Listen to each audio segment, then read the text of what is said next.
Bagaimana jika suatu bencana dapat memecah negara menjadi 3 bagian? Terlihat aneh bukan? Tapi ini real cuy. Kita gak ngomongin soal bencana ya, tapi kita ngomongin soal Kamen Rider Build.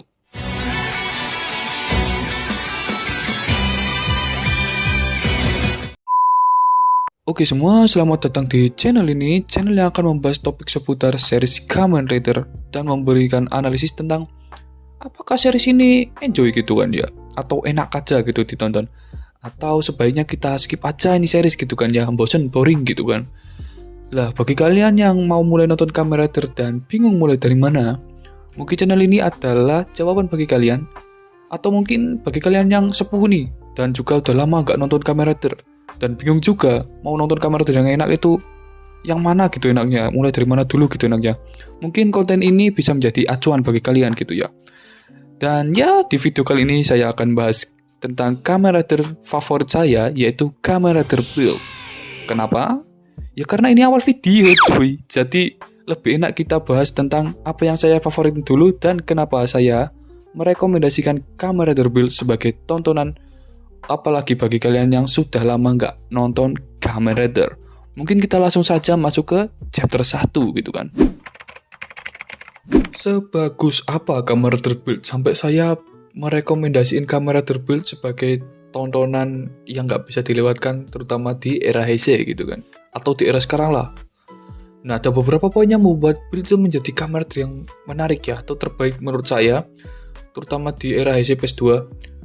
Kalau dilihat dari segi cerita ya, Build termasuk salah satu Kamen Rider yang bisa menyuguhkan 3 aspek dalam satu seriesnya ya. Komedinya dapet, konfliknya dapet, karakter developmentnya juga bisa enak gitu diikuti ya, bisa saling terikat satu sama lain, sehingga memang cerita ini nggak fokus pada MC-nya aja gitu ya. Mungkin ada beberapa dari kalian yang bosen kalau ceritanya hanya fokus ke MC, tapi di sini tenang aja cuy, support karakternya itu dapat porsi cerita yang kurang lebih sama lah ya. Nah, hal yang kayak gini itu bisa membuat kita sebagai penonton juga enak gitu ya. Apalagi kalau kita suka menentukan karakter favorit kita. Kalau misalnya dalam satu series Kamen Rider kita nggak punya karakter favorit, otomatis nanti kita melompatnya ke season selanjutnya kan. Repot kan nunggunya 1 tahun dulu.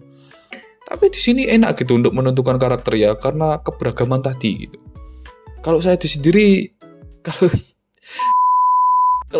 di sini tetap favoritin Banjo ya sebagai karakter utama. Untuk alasan kenapanya mungkin nanti saya jelaskan di next chapter saja itu. Lalu bagi saya Build itu menjadi salah satu Kamen Rider dengan penataan pacing, punchline dan konflik yang menarik ya, hampir di setiap season atau episodenya. Kalau season mah kejauhan gitu ya, episodenya gitu kan. Karena penataan seperti inilah bagi penikmat story seperti saya itu ya, hal ini tuh anugerah gitu kan ya, menggembirakan saja gitu. Karena jarang-jarang ya Kamen Rider itu nekanin cerita ya, bukan yang action dar-dar kepada seriesnya itu. Kan mungkin kalau kita kenal Kamen Rider sebagai series yang banyak gelutnya gitu ya, tapi di Build ini kita sebagai penonton itu gimana ya, disuruh enjoy gitu untuk menikmati story-nya ya. Di sisi lain penempatan komedinya juga good menurut saya, walaupun penempatannya kadang-kadang ditaruh di saat situasinya lagi serius. Itu tetap good cuy menurut saya, karena bisa pas aja gitu kan ya. Makanya komedi di sini itu bisa menjadi bumbu tersendiri yang menjadikan series ini berwarna dan tidak bisa bikin ngantuk ya, dan tidak bikin kita sebagai penonton itu ngantuk gimana itu saat ngikutin ceritanya. Saya sendiri juga kalau ceritanya terlalu lempeng, males juga cuy ngikutinnya ya. Mending saya tunggu tamat aja sekalian lalu saya maraton 1 season aja. Kok nolep banget sih bang? Ya gimana cuy, ini konten review ya kan. Kalau saya nggak lihat atau nggak nonton dan saya dan saya review, berarti saya asbun gitu kan ya, saya bohong gitu kan ya. Ya nolep-nolep gini juga saya tetap produktif cuy, tenang aja, nggak mengganggu kehidupan saya kok. Tapi mungkin itu aja ulasan yang saya beri. Tapi bagi yang ingin nonton, saya beri gambaran atau sinopsis dulu lah ya. Jadi Kamen Rider Build ini menceritakan tentang runtuhnya Jepang akibat suatu bencana bernama Skywall. Nah, bagi kalian yang belum tahu Skywall itu apa, kira-kira beginilah ya bentuknya. Gak bunyi cuy, pokoknya gini bentuknya cuy. Ini sebenarnya juga muncul di opening ya, jadi gak usah tak jelasin panjang lebar. Intinya dia itu sebuah dinding raksasa misterius yang muncul setelah benda luar angkasa bernama Pandora Box itu terbuka. Kalau ada yang tanya pada saya, Pandora Box itu apa gitu ya, mending kalian tonton aja lah ya, daripada saya spoilernya kejauhan, nanti kalian bilangnya kayak gini, repot ya, musuh kalian tuh repot cuy. Makanya saya nggak mau spoiler terlalu jauh, nanti kalian malah malas nonton lagi ya kan. Nah, akibat hal ini, Jepang itu terbelah menjadi tiga negara aja supaya enak nyebutnya, dan tiga negara ini tuh saling bermusuhan gitu. Sebenarnya Touto netral sih, tapi yang dua ini tetap cari gara-gara ya kan. Jadi kita anggap bermusuhan gitu. Nah, akibat apa ya permusuhannya? Ya memang perbedaan ideologi sih ya pada umumnya itu kan. Dan wilayahnya itu terbagi menjadi Touto, Hokuto, dan Seito. Ya itu pokoknya namanya OO semua belakangnya ya. Kalau roti O nggak masuk gitu kan. Itu makanan cuy, bukan wilayah. Nah, di tengah kekacauan politik yang gak jelas ini, lalu kemunculan monster yang bernama Smash. Muncullah seorang ilmuwan amnesia yang berusaha melindungi kota. BTW MC kita itu amnesia cuy. Sekaligus coba mengungkap misteri masa lalunya. Dan ya mungkin itu aja untuk chapter kali ini, chapter 1 maksudnya. Dan hipnosisnya. Langsung saja kita lanjut ke chapter 2. Untuk chapter yang ini sebenarnya agak kontradiktif gitu ya cuy ya. Loh kok jadi kontradiktif sih bang? Ya bagaimana cuy? Di kamar terbel ini sulit gitu menentukan karakter mana yang lawan ataupun mana yang kawan gitu kan ya. Nah, kayak kalau kita main suatu game mungkin kayak imposter di Among Us gitu kan ya. Nah tapi memang disitulah letak asiknya ya. Jika terkadang villain itu digambarkan dengan sangat jelas, bahkan di series beberapa Kamen Rider ya, atau di beberapa series Kamen Rider, kebalik dah ya kan. Mungkin kita tarik ke belakang aja, contohnya ya biar mudah ya, kayak si Exet misalnya, dia punya dan Kuroto sebagai villain gitu. Walaupun dia nggak villain utama, tapi di situ jelas penggambaran karakternya sebagai villain gitu. Nah, tapi kalau di build memang agak lain gitu cuy ya, terutama dari segi motivasi si villain sendiri. Di build, motivasi villain itu bisa diklasifikasikan menjadi dua lah ya, namun akan terus berkembang seiring dengan berjalannya episode itu. Yang pertama memang karena politik, hal ini tuh jelas karena memang ini salah satu tema di Kamen Rider Build. Jadi kalau memang nggak ada politiknya itu kurang satu gitu temanya Kamen Rider Build, dan mungkin nggak akan jadi satu series juga gitu. Nah, kita bisa lihat gimana intriknya di awal-awal episode. Kita kan dilihatkan ya bahwa Perdana Menteri Seito dan Hokuto ini sudah memiliki rencana untuk melakukan agresi militer terhadap Touto. Tujuannya ya sudah jelas cuy. Mereka mau memberi atau merebut ya, bukan memberi cuy, merebut kotak Pandora di Touto. Tapi ya kalian tebak sendiri lah ya apa yang dilakukan Perdana Menteri Touto ini kan. Ya naif banget cuy kalau dibilang ini bapak-bapak ya kan. Dia itu coba deklarasikan perdamaian gitu kepada dua Perdana Menteri yang lain itu. Kalau dipikir-pikir ya kayak di suatu negara gitu, tapi saya lupa negaranya apa gitu kan ya. Nah, karena pemikiran bapaknya ini, si Himuro Gentoku selaku anaknya ini punya rencana sendiri buat ngelengserin kekuasaan bapaknya. Dia ini punya rencana juga buat ngelakuin agresi militer ke Seito dan Hokuto lah ya. Ya pikirnya yang penting aman lah ya, nggak apa-apa durhaka, yang penting bisa hidup aman gitu kan pikirnya. Karena nggak mungkin juga cuy, misalnya kena serang dari Seito dan Hokuto juga yang nangis malah warganya gitu kan ya. Pemerintah mah ada ayam aja gitu kalau serangan, warganya yang jadi korban nantinya. Dah lah, malas kalau saya bahas itu lagi ya kan. Oke lah, untuk tipe villain yang kedua adalah villain yang punya tujuan pribadi masing-masing. Kita dikenalkan ya dengan dua karakter. Saya bingung kalau mau nyebut dua karakter ini.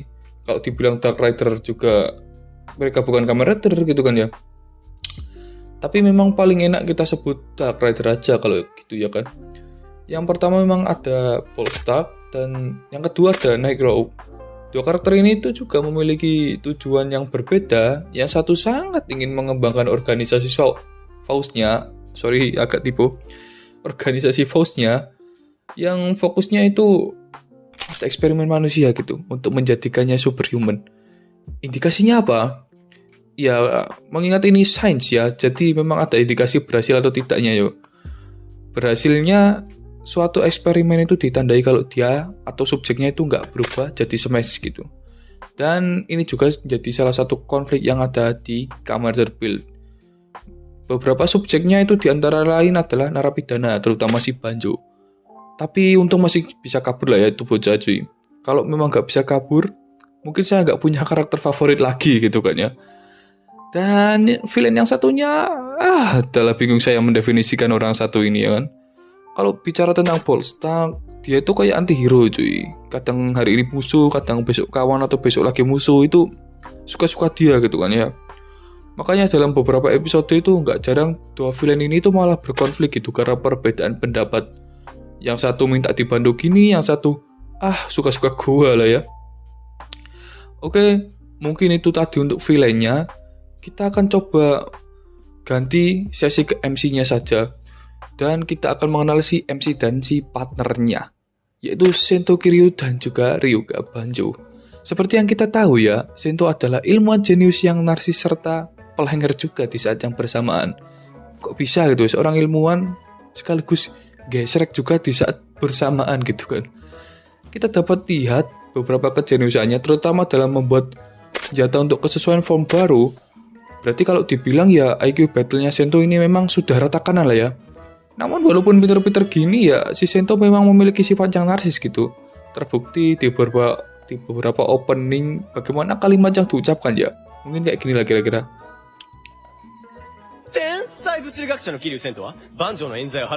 Nah, sangat narsis bukan? Dan ini juga memang diperparah dengan sifat pelengernya itu ya. Dimana rasa ingin tahunya yang tinggi malah menjadikan jokes tersendiri di sini. Apalagi kebahagiaannya saat mendapatkan full battle baru atau menemukan best match lah. Serta beberapa hal lain yang bikin semangat keilmuannya itu naik gitu. Itu malah membuat Banjo sebagai partner itu makin kesal ya. Orang Banjo itu tentang hal kayak gini tuh gak akan paham gitu ya. Apalagi dihadapkan dengan orang serandom itu gitu. Kadang hari ini bisa pinter, besok sengklek dan seterusnya gitu kan. Karena memang walaupun Sento ini orang yang memang bisa diandalkan, jika ada hal yang membuatnya tertarik itu beda lagi cuy. Tapi memang itu bisa jadi sesi break ya kan di series ini. Karena dengan adanya momen serius, lalu saat full battle keluar, jadi semua momen serius ini malah jadi komedi gitu. Itu entah kenapa itu rasanya smooth gitu. Transisinya itu gak terkesan dipaksakan kayak gimana gitu, tapi tetap oke lah ya. Jadi kita itu gak ngerasa kayak jokesnya terlalu dipaksakan untuk masuk gitu. Dan ya itu tadi untuk Sento. Lalu gimana untuk partnernya? Untuk partnernya sendiri, Banjo sebenarnya mungkin relate ya dengan kita, terutama laki-laki ya. Laki-laki gak pernah besar cuy. Dan itulah definisi untuk karakter satu ini ya. Dia itu punya karakter yang baik cuy. Memang dia sebenarnya baik gitu. Cuma memang di awal episode dia digambarkan dengan karakter yang dijebak dengan beberapa tragedi gitu kan ya. Dia juga optimis, namun sedikit kekanak-kanakan ya. Memang relate gitu dengan karakter kita sebagai cowok yang gak pernah besar gitu. Makanya dia tuh gak pernah tahu, gak pernah ngerti apa yang dimaksud sama Sento gitu ya. Dan malah membuatnya kesal sendiri sama rekannya itu. Ya karakter Banjo ini berlawanan lah ya, 180 derajat dengan Sento. Dia punya IQ yang jongkok, namun saya heran juga kenapa hokinya sangat tinggi gitu. Salah satunya adalah mudahnya dia dalam menemukan best match. Padahal Sento sendiri tuh gak bisa nemu gitu kadang-kadang. Padahal Sento itu mencocokkan semua botol yang dia punya beberapa kali eksperimen, namun memang gak bisa langsung menemukannya gitu. Sedangkan si orang satu ini cuma sekali coba modal hoki langsung temu best match-nya. Memang jam segini agak rawan juga kalau emang record aja. Rada aneh gitu rasanya kalau mau ngomong ya. Selain itu, dia juga memang mudah emosian dan cenderung gak banyak mikir kalau mau melakukan sesuatu. Makanya kadang mereka sering bertengkar kan ya, apalagi saat menuju akhir itu mereka juga sering bertengkar. Namun tetap mereka kembali akur maksudnya. Makanya walaupun memang banyak kontradiksi dan sempat dapat julukan otak-otot juga dari Sento. Tapi kedua karakter ini tuh bisa bertransformasi gitu menjadi duo yang sangat ikonik terutama di era HCPS 2. Coba mungkin kita gambarkan di era HCPS 2, kita cari karakter yang ikonik ya, atau duo yang benar-benar ikonik yang bisa saling melengkapi dan nggak bisa berdiri sendiri. Mungkin kalau di pikiran kita sekilas langsung muncul double gitu di pikiran kita. Itu salah satunya gitu. Nah, itu juga yang ada di sini gitu. Jadi si Sento ini akan bisa tanpa Banjo, dan si Banjo juga nggak akan bisa tanpa Sento gitu kan ya. Itu menurut saya pribadi ya. Makanya itu sangat relate gitu dengan konsep batch match yang diusung di series ini itu. Ya karena mereka itu bisa saling melengkapi satu sama lainnya itu. Nggak bisa berdiri sendiri lah dua karakter ini itu. Mau kita pisahin pun kayak ada yang kurang gitu. Baik dari segi sifat ataupun penggambaran karakter itu, kalau memang kita pisahin salah satunya malah menjadi suatu kekurangan gitu kan ya. Oke, mungkin cukup itu saja untuk video kali ini ya. Bang, katanya ada 5 chapter bang. Sabar cuy. Karena videonya mungkin nanti durasinya malah kelamaan dan malah bikin kalian bosen. Jadi ya mungkin kita cukupin sampai sini dulu ya. Dan untuk chapter 345 mungkin ada di part kedua saja ya. Kita bikin ini jadi 2 part. Alah bang, bilang aja lu males. Ya gak males gitu juga berarti. Tapi kan ya demi keefektifan ya. Alasan aja ya, tapi memang kayak gitu enaknya. Kalau mungkin kalian nontonnya 20 menit atau 30 menit ke atas lah ya, nanti kalian bingung cuy, soalnya kayak ngomong saya kayak gini gitu kan ya, malah bikin kalian bingung sendiri. Lebih baik kita cukupan di angka 10 atau 12 menit aja lah ya.